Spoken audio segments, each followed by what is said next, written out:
Hey, it's Dan. Welcome back. This is iAllegedly, and I've got a good one for you today because our economy is headed to a doomsday sinkhole right now, and we're going to cover a lot of the national news and everything that's catastrophic right now in the economy. And before I get into it, please take a second. Please hit the like button. Please hit the subscribe button. Share this with all your friends and colleagues. Don't forget, we've got the email list that you can sign up for, and I've got a Patreon channel if you guys want to get more access to me. This is the walkway headed down to Shaw's Cove, which is nice. The weather's absolutely perfect right now. So the biggest problem right now with the conflict in the Ukraine and with Russia is you're going to see energy prices absolutely skyrocket right now, and there's no way to stop this. It's going to be unlike anything we've seen in our lifetimes. You're going to see oil at a record price. You're going to see heating oil at a record price. You're going to see gasoline skyrocket to the moon. And the average person is not going to be able to know what to do or how to afford this. And they've never thought about this. We're already facing such bad inflationary times right now. This place is beautiful. It's got that protected cove, you know, so as I get sidetracked. But the average family right now is facing an extra $275 a month right now, at least in inflationary spikes. And as we deal with this, people don't know what to do. So, you know, as we sit down and try to plan a budget, try to plan our bills, it's going to be impossible when you have things like the energy crisis that's about to hit all of us. One thing that's crazy is I had a subscriber reach out to me in regards to California's new tiered rate program. And this is an absolute mess because here in California, they have raised electricity costs at some of the larger utility companies to where you're going to see tiered rates go up for peak hours. And the peak hours are between 4 p.m. and 9 p.m.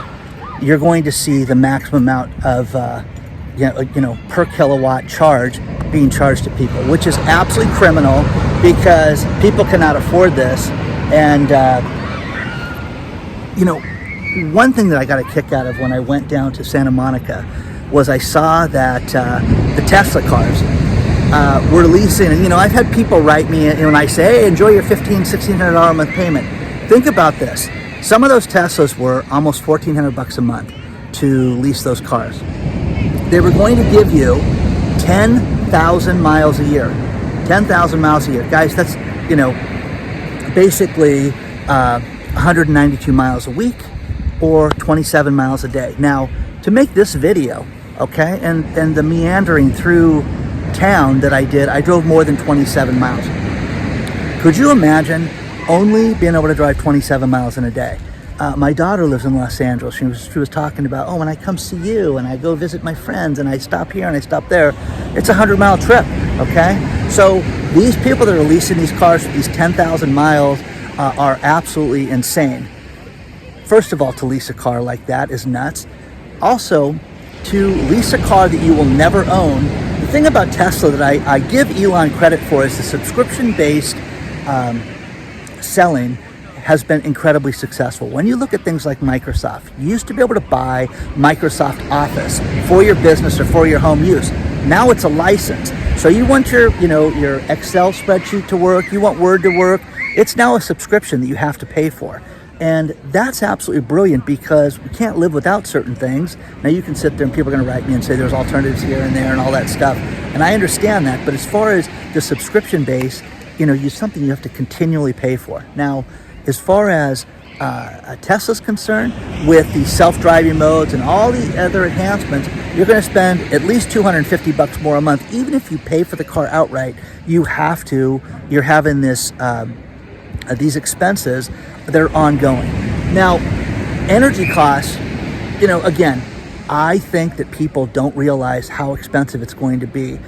It could be, what if owning the Tesla is going to cost you an extra $1,000 a month to power the car up. Now, people are going to write me and say, oh, Dan, that's insane. It's never going to be that expensive. But it's going to be a massive increase.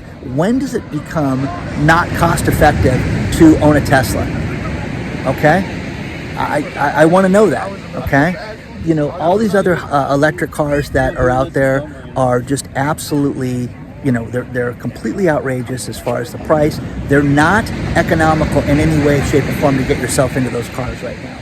Now, one thing that you can do is when you look at the energy cost and you look at your house and you look at the expenses with heating and you know, cooling your house. You know, we don't have the heating problem here in California, clearly, okay? Yes, we get some cold nights, and yes, the heat gets turned on every now and then, but we just don't have the problem that you have in different parts of the country and friends that write me from around the world. Now, the best thing that you can do, without a doubt, is to do an energy audit on the house and make sure that you're not losing anything. And it's this simple. You can hire a company and spend, you know, anywhere from a few $100 to $3,000 to do an energy audit on your house, or you can just go through and weather strip the house. If you do this and you seal the windows and you seal the cracks and the problem areas that are, you know, leaking heat, that can save you an absolute fortune. And people just don't spend the time to do this. And if you do this, you could spend your, you know, under a couple $100 and fix your home. I've helped friends do this. I've done it on my own house before, and it makes it so it's just completely, you know, weather saving. You don't lose the heat, and uncomfortable rooms, you know, just don't lose the heat and get cold, and get the drafts and things like that. So there's that. The other thing is that we're hearing from experts like Jeffrey Gundlach, the big bond trader, who is talking about a recessionary spike. Okay, a recessionary spike is one thing, guys, but this is going to be depressionary. It's going to be a massive sinkhole for our economy with everything that's happening right now. You're seeing, you know, people like Meet Kevin, Financial Education, Jeremy over there, that are selling everything right now in the stock market and sitting out right now. And whether you think these people are stupid or they're not, there's something brewing right now that people are truly worried about. And with that, there's a lot of experts that are here on YouTube and other places that are sitting this one out right now because they don't know what's going to happen because of the financial uncertainty. So as you guys sit down and we navigate everything that's going to happen in the coming weeks, because it looks like things are going to come to a head right now for all this stuff, you know, you're going to see either the Fed raise interest rates or do nothing. And again, will that have an impact on us? Okay? I don't know what they could do without raising interest rates 2 or 3% that would not dramatically slow things down. And again, the real estate market's going to be dramatically affected one way or another because it just cannot continue to go up to the moon forever. And, you know, I get real estate experts that write me and just say, it's the boom time, Dan. We're going to see it continue. You know, Zillow's right. The market's going to continue to shoot up in 2022, all the way to 2023.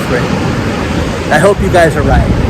You know, I don't want to see anybody get hurt, but I just, man, a cautionary way of living, I think is never going to hurt anybody right now. If you just take a deep breath and look at all this stuff right now, because everything points to a cataclysmic problem.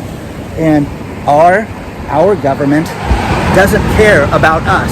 I'm really convinced of that more than ever. And the Fed is the problem right now. The Fed is not doing anything to slow inflation. They're not doing anything to help us right now. They want this. I'm convinced of that. And we're watching it in real time.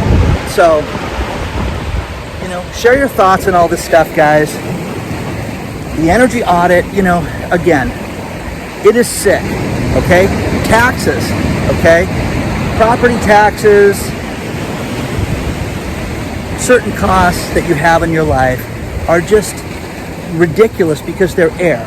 I get a kick out of these people that buy houses here in Southern California and have a thing called Mellow Roost, where they put an additional tax on the house to pay for roads in the community and schools and things like that. Things that we clearly need, but to have a 2% tax on your house and somebody spends $1.6 million in their house, and before they do anything, they've got, you know, $38,000 in taxes just to live there for air. Okay, it gets kind of crazy, guys. So, you know, share your thoughts on all this stuff, guys. It's absolutely beautiful out here today, to say the least. But again, it's real easy for me to talk about energy savings and how to cut back and things like that when you're sitting in weather like this. But again, you've got to look at this, because we're gonna see oil shoot up above $100.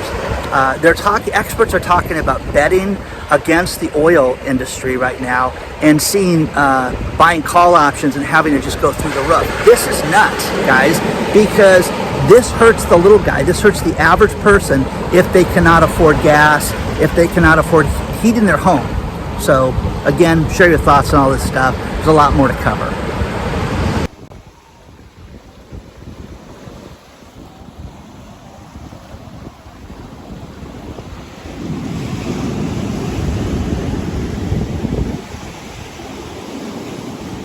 I always love it when people from around the world send me stuff, but in this case, I got a news story sent to me from Wisconsin about how everything in Wisconsin is absolutely going up. And the fascinating part about this is that it's from a Fox News channel in Wisconsin, but all these prices are the same thing that we're seeing around the country. We're seeing food in restaurants absolutely shoot up. They interviewed a restaurant owner, and she makes Philly cheesesteaks, and she was talking about how people are not going to believe the prices that they're paying for everything right now, and that the average sandwich platter is going for $19.50 for a sandwich platter. That's crazy. You're seeing gas go up 40%. You're seeing fuel costs shoot up 28%. You're seeing insurance costs for car insurance go up 10%. Nobody talks about that. Think about that. We have to drive with insurance, but no one's sitting there going, oh, we're getting such a good deal on our insurance, it's going down. Nothing's going down right now. So everybody needs to plan on this right now, because you know, everything is going up. And there's a list. It's a great story, but again, nobody's on an island right now. We're all experiencing all these problems. And it doesn't matter if you live in Wisconsin, here in California, wherever, you're experiencing this insanity when it comes to inflation. And nobody wants to talk about it. It's the most boring thing, Dan, when you talk about inflation. No, it's going to be the thing that's going to destroy businesses. It's going to be the thing that's going to put the majority of businesses out of business during this time. You're going to see more and more chaos caused by inflation and the supply chain issues than anything else we've ever seen in our lifetime. And when I talk to businesses right now, whether they're friends, clients, subscribers, they're having these major problems that they just don't know how to combat it, and they think they get a hold of it, and then something else is on back order. So it's a major problem. Now, you know, we've given Elon Musk a lot of problems lately, but here's one for you guys. As we enter tax season, it's anticipated that Elon Musk is going to pay $11 billion in personal taxes. $11 billion. It's insane, guys. It's outrageous. And, you know, he's Elon Musk, and clearly he's a super wealthy guy, but he's going to pay $11 billion in taxes. He sold all those stocks. He's got capital gains. He's got all that stuff. Tesla is going to pay $0 in federal taxes. Zero. Not a dime in federal taxes. So you think that's fair? You think it's unfair? Whatever. But Tesla's not going to pay any taxes. We see this so much in corporate America that they can skirt paying federal taxes. Now, they have payroll taxes. They have certain things that they cannot get out of when you own a business, but they're paying $0 in federal taxes. Now, the other thing that's absolutely fascinating with Tesla is they've got Skynet for their SpaceX business, and they want to put 30,000 satellites in orbit to give everybody internet, so that you can have internet wherever you're at. You're sitting on this beach, you have good internet. Okay, that being said, whether that works or not, we'll see. But NASA has just issued a story that they're flipping out of this. It's out of control. It's too much. 30,000 satellites will become a traffic jam up there for satellites, and you will see things crashing into each other and falling through through orbit into landing on Earth eventually. So yes, I'm going to get the scientists that are going to write me and say everything's going to burn up and it's not an issue. But 30,000 satellites, guys, it's insane. So share your thoughts on all this stuff. The big guys rarely pay taxes. They've got all the loopholes for us. But as everything changes right now, the average mortgage right now is over 4%. And they are still pitching. I had a guy today write me and send me a TikTok on his company that's doing 5% down on mortgages for $800,000 houses, okay? Think about this. 5% down, you have to pay the closing costs. It's just over $56,000 that you have to pay to do that. And with the $56,000, when you have a principal, interest, taxes, and insurance payment, it's gonna net to be $4,800 a month. The problem with the $4,800 a month is that you're never going to be able to rent the house out for that. So the Scott Walters way of getting through the finances of your home, and think about this. Can you rent your house out for what your payment is? Now, I get people that write me and say, well, the house is paid for. Well, then, okay, you got nothing to worry about. Again, look at selling your house if you are upside down.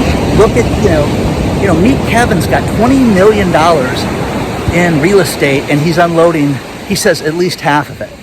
It'll be interesting to see if he can get out of it during this time before there's a correction in the real estate market. So share your thoughts on this, guys, because I don't know what the fascination is for people to line up to buy an asset that could be worth less than they owe on it. Think about this. I know a lot of people that got hurt by 2008 because I'm old, and when the smoke cleared from the sale of their house, they owned assets that were worth nothing. They owned houses that were worth hundreds of thousands of dollars less than they owed on it. Now, I also know people that bought real estate after that and went and bought short sale property from the bank, and it took 6 months to get it approved, but they ended up buying houses that were, that again, people owed $700,000 on a house, and they bought the house for less than $300,000. So share your thoughts on all this stuff, guys. I really want to know what you think. And, we're going to see interesting times. We are living through history right now, guys. And you're going to see things like you've never seen before. And let's hope that this problem internationally doesn't become something that we're involved in.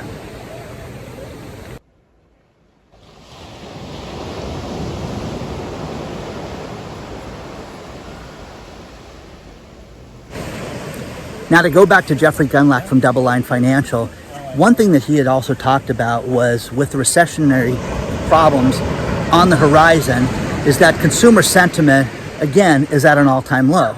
And this goes to MIT and their misery index. The misery index is getting worse by the month. In February, it's at its lowest level that we've seen in 11 years. And again, 11 years, when was that? Okay, during the last economic downturn. So we're seeing this right before our eyes. Now, found a bunch of great articles for you guys where they interviewed home service repair people that come out and do small jobs. These are people that do, service work. Hey, my faucet's broken, can you fix it? And they interviewed all these people from Thumbtack, and they said that the average, 30% of them said that they feel they're worried about the economy right now. Over 20% said they already had to raise their prices. And these are people that don't store things. They're basically handymen and handy women that come out and just do simple repairs for you around the house. But they see massive problems on the horizon and pricing problems and people not wanting to spend the money. Now, in the economy, what we're seeing is people that make over $100,000 a year right now.